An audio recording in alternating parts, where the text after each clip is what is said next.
Simpleng pancake, lagyan natin ng apple para sa masarap at masustansyang merienda. Easy merienda at breakfast para sa inyong mga chikiting. Kaya naman, umpisahan na natin agad dito sa ating isang piraso ng apple. Matapos nga natin ito mahugasang mabuti, gadgarin lang natin ito. Pwede rin po ito sa blender. Kung may food processor kayo, pwede rin po. Lagyan lang natin ito ng isang piraso ng itlog at half cup ng gatas. Tinimplang gatas, evaporated milk o fresh milk ay pwede po. 2 tablespoon ng asukal. Pwede kayo mag-adjust sa asukal. Depende na sa inyong panlasa. Mix-mix lang muna natin ito bago natin ilagay ang 200 grams ng pancake mix. Ito kasi ang mainam ihanda para sa madali ang merienda. Matapos nga natin ito mamix mabuti, pwede na natin ilagay ang 1 teaspoon ng baking powder. Mix lang po natin ulit itong mabuti.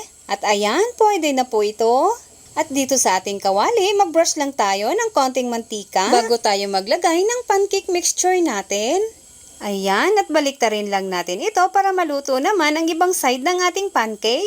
At sakto, may nagawa akong apple jam. Pag natikman nyo ito, uulit-ulitin nyo talaga ang paggawa ng apple pancake. Kaya kung mahilig ka sa pancake, subukan mo na rin gawin itong apple pancake.